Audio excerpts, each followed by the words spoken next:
Con las palabras del señor. Bueno, ahí estaba terminando el presidente de la reunión del Gabinete Federal. Lo prometido. Les mostraba este mapa. Ustedes dirán, ¿qué es esto? Un análisis, un hemograma. No. Es un mapa de calor, un semáforo de cómo se desenvolvió algo durante un periodo de tiempo. Esto es todo el año 2020 hasta enero de 2021. Y lo que muestra es en verde las palabras que en cada uno de estos meses se buscaron más en Internet y cuáles, las que están en rojo se buscaron menos, las que están en verde se buscaron más. Todos los meses de 2020, la palabra maceta, por ejemplo, salvo en el mes de marzo, la palabra maceta se buscó casi el doble que lo que se había buscado el año anterior. Ustedes me dirán, es una tontera, es lo que al principio de la pandemia hacíamos porque estábamos encerrados en casa. Bueno, es lo mismo que pasó con la venta de notebooks, por ejemplo, porque la gente necesitaba, para teletrabajar, tener su dispositivo en su casa. Lo mismo que pasó, por ejemplo, acá con las bicicletas. Mirá las bicicletas. La bicicleta, después de un arranque más o menos, todos los meses la gente buscó más que el mismo mes del año anterior, la palabra bicicleta. Acompáñame para verlo acá, Manchi. Porque, por ejemplo, la palabra sierras durante todo 2020 fue menos googleada que el mismo mes del año anterior. Eso da cuenta de cómo le fue al turismo. La palabra cabañas, lo mismo. La palabra Bariloche, Pinamar, lo mismo. Terminal. Mirá esta, qué interesante. Zapatos. Durante todo 2020 la gente buscó menos zapatos que el mismo mes de 2019, que ya había sido un mes de crisis. Y estos no son los sectores en crisis más severa. Los sectores en crisis más severa son estos que tengo acá. Restaurante, bar, cervecería, hoteles, corbata. Claro, ¿quién se compró una corbata en 2020? Fiesta todos los meses, la gente buscaba menos.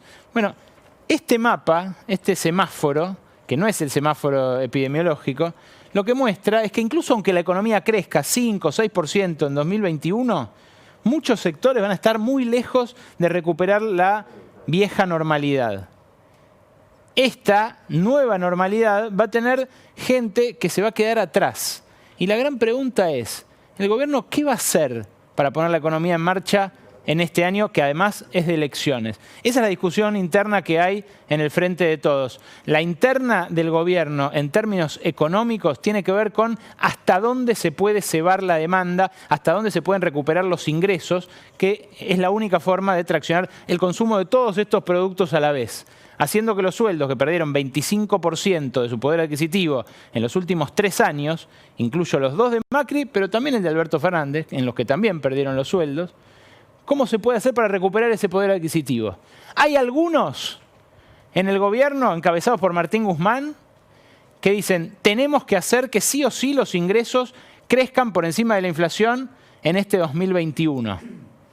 Pero tenemos un límite, que es la experiencia de septiembre-octubre. Cuando el dólar se fue a 200, lo que nos mostró ese momento es que nos habíamos pasado con la maquinita. No porque Martín Guzmán crea que la emisión de pesos genera inflación, porque eso es lo que creen los monetaristas, eso es lo que creía Federico Sturzenegger. Pero ¿cuál es el mecanismo de transmisión que ven en economía? Lo que dicen es, la emisión hace que la gente que tiene plata se la gaste. Esa plata que se gasta el tipo que perdió el 25% de su poder adquisitivo, es plata que se gasta en un lugar, en un comercio, ponele. Después ese comercio, a su vez, se nutre de un mayorista. El mayorista, claro, ya tiene una envergadura de cadena, de gran bloque económico, y en buena medida, por la concentración económica que hay, termina comprando dólares. Como ahora no puede, porque hay control de cambios, entonces compra dólar blue o dólar financiero, contado con liqui, dólar bolsa, lo que sea. Cuando la brecha se hace demasiado grande entre el oficial y el financiero, lo que empieza a ver es avivadas en el comercio exterior, los que pueden exportar no exportan, los que pueden importar sobrefacturan la importación para que le den más dólares oficiales. Entonces ahí se genera una presión sobre el dólar oficial, se empiezan a vaciar las arcas del Banco Central.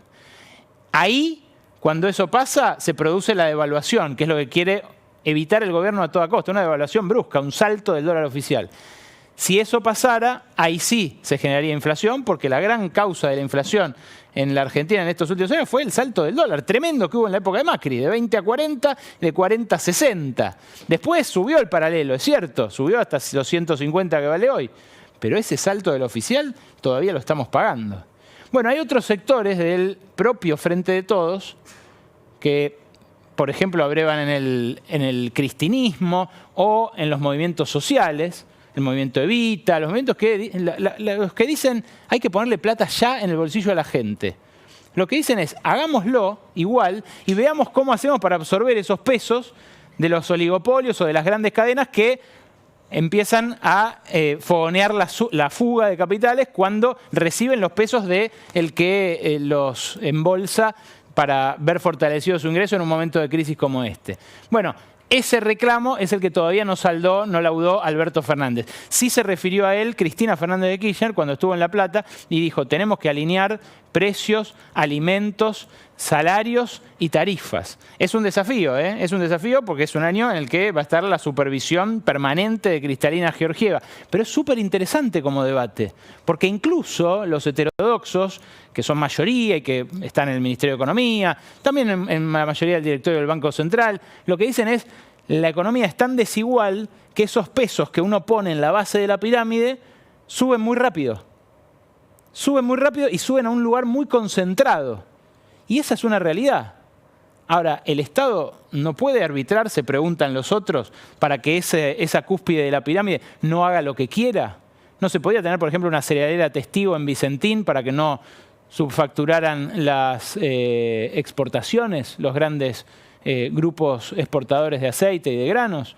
¿No se puede compulsivamente obligarlos a que coloquen sus pesos en, no sé, un instrumento de deuda local, esos grupos, en vez de comprarse dólares? Es una discusión abierta, ¿eh? Una discusión abierta, pero en la cual se juega mucho, mucho su futuro electoral el propio